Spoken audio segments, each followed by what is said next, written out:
সকাল থেকে আমরা যে খবরে সমানে নজর রেখে চলেছি, সন্দেশখালীতে অভিযানে গিয়ে আক্রান্ত এনফোর্সমেন্ট ডিরেক্টরেট টিম এবং আক্রান্ত সিআরপিএফও।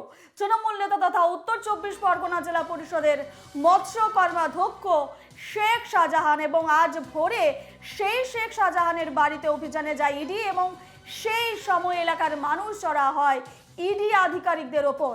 ইট ছোড়া হয় বলে অভিযোগ, এলাকায় ব্যাপক চাঞ্চল্য। ফোনলাইনে রয়েছেন সিপিএম নেতা সুজন চক্রবর্তী। সুজন বাবু, এনকেটিভি বাংলায় স্বাগত।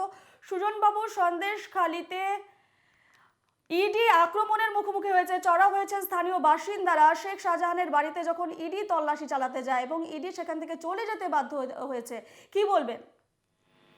পশ্চিমবাংলায় আইনের শাসন চলছে, 110 ভাগ আইনের শাসন। কোনো অন্যায় এখানে হয় না, কেউ কারোর উপর আক্রমণ করে না। এত শান্ত ভারতবর্ষে কোনো জায়গা নেই। সবচাইতে শান্ত জায়গার নাম পশ্চিমবাংলা। জিরো টলারেন্স তৃণমূলে, শুধু তদন্তে আপত্তি আছে।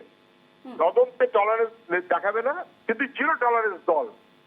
ভাবা যায় নাকি ইডি সহ তদন্তকারী সংস্থা যে তদন্ত করতে পারবে না, সিআইডি তদন্ত করবে না, রাজ্য পুলিশ ইকোনমিক অফেন্স উইং তারা তদন্ত করবে না যদি তৃণমূলের গন্ধ থাকে।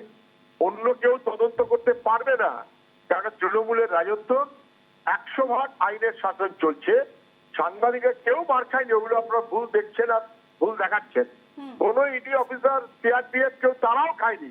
ওরা খুব সুন্দর মহা আনন্দে ওখানে বসে বসে রসগোল্লা খাচ্ছে। পশ্চিমবাংলায় এরকমটাই শাসন এখন। এইটা যখন আমরা বলি সবাই হয়তো বুঝতে চান না, হয়তো বিরক্ত হন, কিন্তু আমি আবারও বলছি কথাটা, এটা কার্যত কুশল পর্ব চালু হচ্ছে, শুরু হয়েছে।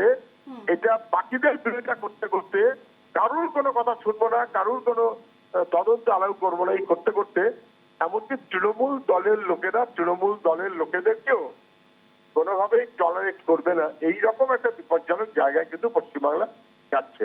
এটা তার একটা ছোট্ট ছিলিপ, সামান্য একটা পর্ব।